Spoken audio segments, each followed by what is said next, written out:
23 मार्च को सूरत की अदालत ने राहुल गांधी को सजा सुनाई 2 साल की, और उसके बाद 24 मार्च को लोकसभा से उनकी सदस्यता चली गई। लोकसभा सचिवालय ने एक केस में उनको दोषी पाए जाने पर उनकी सीट रिक्त कर दी। उसके बाद एक हफ्ते या चौथे पांचवें दिन उनका जो बंगला है वो भी खाली करने का नोटिस दिया गया। उन्होंने जवाब दिया। अभी मामला ये है कि 11 दिन के बाद उन्होंने कोर्ट में जो अपील दाखिल की, उसके बाद उनको पहले जमानत मिली, और उसके बाद 13 अप्रैल तक, यानी तब तक वो बेल पर है, 13 अप्रैल नई डेट राहुल गांधी को सूरत की कोर्ट में मिली है। सवाल यह है कि अदालती लड़ाई को सियासती लड़ाई बनाने में कांग्रेस पार्टी क्या कामयाब हो पा रही है? क्या राहुल गांधी पिछले 15 दिनों के घटनाक्रम में देश में उनकी छवि या उनकी राजनीतिक परिपक्वता को लेकर के जो बातें होती रही थी उसमें वो पहले से ज्यादा मजबूत होकर उभरे हैं, या उनकी छवि को धक्का लगा है? उनके जो बातें भारतीय जनता पार्टी के लोग कह रहे हैं, आम लोग इसके बारे में क्या सोचते हैं? क्या उनको, आप क्या मानते हैं कि राहुल गांधी को इस पूरे एपिसोड से फायदा हुआ कि नुकसान?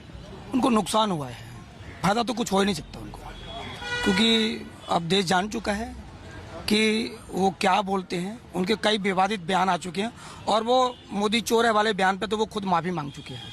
और उनको ये पता नहीं कैसे सांसद बना दिया है जनता ने उनको, या कैसे पार्टी के वो सदस्य, क्या उन्होंने पार्टी के वो किया है कि उनको ये नहीं पता कि ये गलत बयानबाजी पे कई सांसदों ने और कई एमएलओ की ये सदस्यता खत्म हो गई, उनको जेल भी हुई है। आप बताइए किसका नाम, एक का नाम बताइए। सर नाम तो मुझे नहीं मालूम है, कन्नी मोजी वगैरह हैं और ये राजा वगैरह हैं, इनकी सदस्यता पर और उनपे एफआईआर वगैरह हुई थी, मुझे नहीं पता। 1973 में हमको बताइए किसकी सदस्यता हेट स्पीच या इस तरह के बयान, आपत्तिजनक मानहानि, आपराधिक मानहानि के मुकदमे में कौन बोलने पर मानहानि का मुकदमा हुआ, उस पर 2 साल की सजा हुई, और किसकी सदस्यता देश में गई है, आप मुझे ये बताइए। 1913 में भी गई है, और अभी 13 में, हाँ 2013 में भी गई है। कांग्रेस शासनकाल में कई लोगों की गई है, मुझे नाम नहीं पता है, बाकी ये अब ये है। और अभी कौन से कई लोगों की सदस्यता कैसे गई भाई? आप नाम एक भी नहीं जानते? लेकिन जानता नहीं हूँ, लेकिन मैं पता नहीं है, लेकिन मैं गई हुई है, ये आपको भी पता होगा, लेकिन मुझे ऑन रिकॉर्ड मुझे पता नहीं है। फैजल मोहम्मद बोल दीजिए। फैजल मोहम्मद जी से। फैजल मोहम्मद बोल दीजिए। फैजल मोहम्मद और कुरैशी साहब कोई है मतलब? यार फैजल मोहम्मद, क्या जानते हो फैजल मोहम्मद केस के बारे में? देखिए मैं क्या जानता हूँ, ये छोड़िएगा। नहीं, कहाँ छोड़ेंगे? मैं आपसे कह रहा हूँ, अब आप कह रहे हैं कि बहुत लोगों की सदस्यता चली गई है, तो आप मुझे बताइए फैजल अहमद को आप जानते हैं? सर अब ऐसा है, मैं कोई प्रवक्ता नहीं हूँ, मैं नॉमिनेट प्रवक्ता नहीं हूँ किसी पार्टी का। देखिए मैं बता रहा हूँ जो आपने फैजल अहमद कहा, फैजल अहमद लक्षद्वीप से सांसद थे। इसी जनवरी में उन पर एक अटेम्प्ट टू मर्डर, एक आपराधिक केस में उनको सजा सुनाई गई 10 साल की। जैसे ही सजा सुनाई गई, लोकसभा जैसे राहुल गांधी की सदस्यता ली गई, वैसे सदस्यता उनकी भी चली गई। वो हायर कोर्ट में गए। हायर कोर्ट में जब तक वो जाते तब तक इलेक्शन कमीशन ने उनके चुनाव का नोटिफिकेशन जारी कर दिया। जब तक वो हायर कोर्ट में गए, उनको न सिर्फ सजा पर रोक लगी बल्कि दोष सिद्धि से भी उनको स्टे मिला। तो उसके बाद तब तक यहाँ इलेक्शन कमीशन ने कहा वहाँ चुनाव होगा, उनकी सीट को खाली कर दिया। वो सुप्रीम कोर्ट फैजल अहमद गए तो सुप्रीम कोर्ट ने इलेक्शन कमीशन के नोटिफिकेशन को रद्द कर दिया, और फिर अभी उन्होंने एप्लीकेशन लगाई लोकसभा सचिवालय में कि भाई मेरी सदस्यता बहाल करो, मेरे पर स्टे लग चुका है, मेरे पर रोक लगी हुई है। तो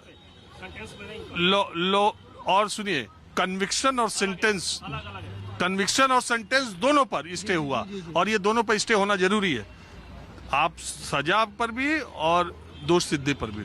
बहरहाल तो उनकी सदस्यता बहाल नहीं हो रही थी लोकसभा में।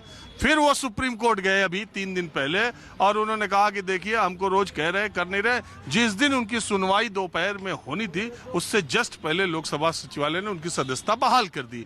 लोग ये कह रहे हैं इसी आधार पर राहुल गांधी की सदस्यता भी बहाल हो सकती है। यही एक केस है गुरुजी, ऐसा मत कहो कि बहुत लोग को बोलने की वजह से सदस्यता चली गई। देखिए सर, अब ये संवैधानिक और कानूनी चीजें हैं।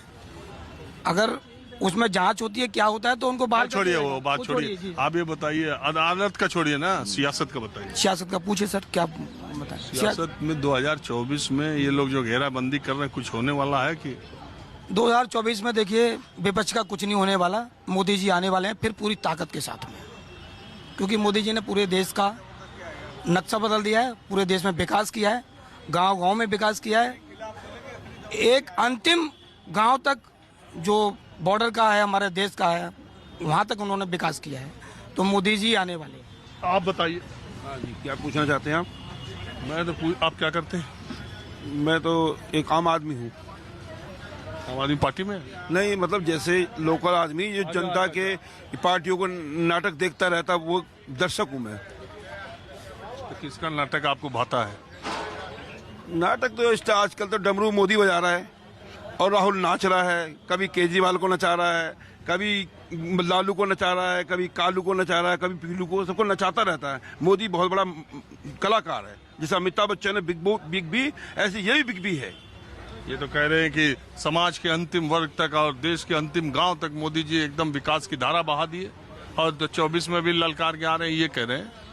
ये ठीक कह रहे हैं, क्योंकि जिसका डमरू अच्छा बजता है उसके आगे दुनिया नाचती है। आपको पता ही है, कहीं भी डमरू बजाता मंदारी भीड़ इकट्ठी कर देता है।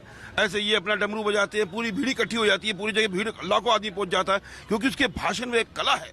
जैसे अमिताभ बच्चन कौन बनेगा करोड़पति में हिला के रख देता है, ऐसे ये भी अपने भाषण में ऐसे शब्दों का प्रयोग करते हैं, भाइयों समझ जाओ, सारे भाई सुन के प्रसन्न हो जाते हैं कि यही आदमी है राम भक्त, जो हमें मुक्त कराएगा। कहते हैं राम राम सत्य है और राम राम जपना पराए माल अपना।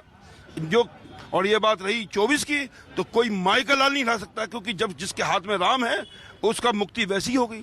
इसलिए संसार जो राम के साथ चलेगा वो तो पार होना ही होना है। आज तक देख लो, श्रीलंका का पुल वहीं खड़ा है, रामचंद्र ने बनाया तो रामचंद्र जी ने हिला दिया। और पूछिए।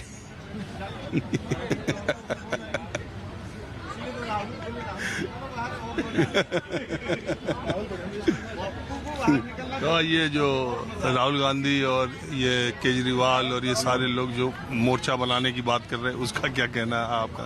देखो जी, मोर्चा तो बनाएंगे। एक फिल्म आई थी नायक, उसमें अमरीश पुरी का कैरेक्टर किया था मोदी का कैरेक्टर अमरीश पुरी ने किया था, और अनिल कपूर ने किया था केजरीवाल का कैरेक्टर। आखिरी वही सीन ना हो जाए, मुझे लग रहा है पूरी फिल्म वही चल रही है। केजरीवाल तो हम देखे ही नहीं, हमको कुछ पता नहीं। आप देखना। आप ये बताओ, फिल्म से आपका कोई लेना देना है? नहीं, फिल्म दर्शक हूँ मैं, फिल्में देखता हूँ, बहुत अच्छी लगती है, और ये स्टोरी मुझे काफी करीब दिख रही है, क्योंकि जिस तरीके से अनिल, हमको तो देखे नहीं, इसलिए हमको मालूम नहीं आप क्या बोल रहे हैं क्या नहीं। चलो, और ये जो है ना, मोदी बहुत ही पुराना राजनीति का खिलाड़ी है, और ये बचपन से राजनीति में सक्रिय है आरएसएस के थ्रू। आज ये पूरे देश का, पूरे वर्ल्ड को नचा रहा है। जो पुतिन किसी की नहीं सुनता, वो मोदी की सुनता है। जो चाइना किसी की नहीं सुनता, मोदी के आगे ठंडा पड़ जाता है। जो पाकिस्तान कितना करता, उसकी मोदी ने नाक नीची कर दी। और अमेरिका कितना तेज था, उसको भी अंडे में लेके घुमा रहा है, क्योंकि सबसे इंटेलिजेंट आदमी इस टाइम देश में बैठा हुआ है। इसका नाम मोदी। आपका नाम क्या? मेरा नाम राकेश है।